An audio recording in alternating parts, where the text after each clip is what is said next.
Chapter हो गया 2.4 और क्वेश्चन नंबर हम लोग देखेंगे 2 नंबर क्वेश्चन। ठीक है।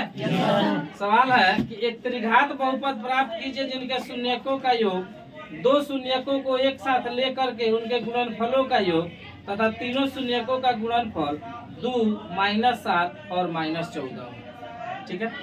इसके पिछले वाले चैप्टर में आप लोग द्विघात बहुपद निकालना सीखे थे, इसमें हम लोग त्रिघात बहुपद निकालेंगे।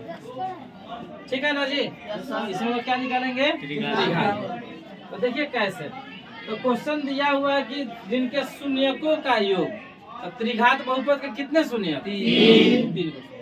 तो लिख रहे हैं हम यहाँ तो देखिएगा शून्यकों का योग बराबर कितना दिया है बाबू? दिया है 2 -7 -14। तो जो सबसे पहले है वो हो जाएगा शून्यकों का योग हो गया 2। बोलिए। उसके बाद कह रहा है 2 शून्यकों को एक साथ लेकर गुणनफलों का योग। यहाँ देखिएगा 2 शून्यकों को एक साथ लेकर गुणनफलों का कितना दिया है बताइएगा? सबके बोलिए। हाँ। अब फिर कह रहा है कि शून्यकों का गुणनफल देखेंगे बाबू। तो शून्यकों का गुणनफल बराबर, हाँ, तीनों शून्यकों का कितना दिया है बताइए? -14 है ना। आइए, यह तो हो गया शब्द में हम लोग लिख लिए, लेकिन इसको अब संकेत में देखा है तो 3 गो शून्य बताया गया है। एक होता है अल्फा, दूसरा बीटा और तीसरा कौन सी? तो अल्फा बीटा गामा। तो अल्फा बीटा गामा को इसमें देखा जाए तो शून्यकों का योग हो जाएगा alpha plus beta plus gamma बराबर कितना? 2। ठीक है। इसको देखा जाए तो 2 शून्यकों को एक साथ लेकर गुणनफलों का योग, तो कल बताए थे अल्फा इंटू बीटा। तो देखिएगा अल्फा इंटू जोड़ बीटा इंटू गामा, 2 शून्यकों का गुणनफल और जोड़ बना दिएगा ना जोड़। यहाँ देखिए तीसरा होता है गामा इंटू अल्फा बराबर कितना दिया है बाबू? ठीक है। और उसके बाद शून्यकों का गुणनफल, तो गुणनफल हो गया alpha into beta into gamma बराबर कौन चीज? ठीक है। और आपको निकालना है त्रिघात बहुपद। क्या निकालना है?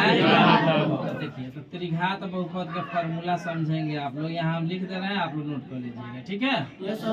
त्रिघात बहुपद बराबर, तो दिक्कत त्रिघात, तो सीधा सीधी बात है, जिसका घात 3 है वो त्रिघात हो गया। बोलिए। तो इसका फॉर्मूला होगा कौन सी? x³ माइनस, ठीक है, alpha plus beta plus gamma into x²।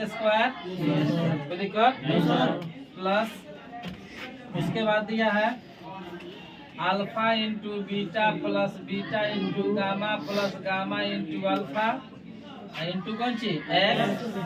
आप उसके बाद minus alpha into beta into gamma बराबर कौन सी? 0। कोई दिक्कत? समझ गए ना? यही इसका फॉर्मूला हो गया। और इस फॉर्मूला पे इसका मान भर लीजिए, जो आएगा सो आपका आंसर हो जाएगा। ठीक है। समझ में आ रहा जी आपको? बाबू यहाँ देखो, तो x³ का x³ हो गया alpha plus beta plus gamma. तो alpha plus beta plus gamma का मान क्या दिया आप? 2। इसका मान हो गया 2 इंटू x²। बोलिए। जोड़ alpha into beta into gamma into alpha बराबर क्या दिया है? इसका ही मान यहाँ पे भर दीजिए, -7x हो गया minus alpha into beta into gamma, इसका वैल्यू क्या है? -14 लिख दिया जाए बराबर 0। अब बोलिए कितना इजी हो गया ना? चलिए, तो x³ का x³ हो गया -2 से गुना कर 2x² plus minus 7x minus minus plus 14 बराबर कौन चीज? बस यही आपका क्या निकल गया? त्रिघात बहुपद आंसर हो गया। ठीक है। चलिए।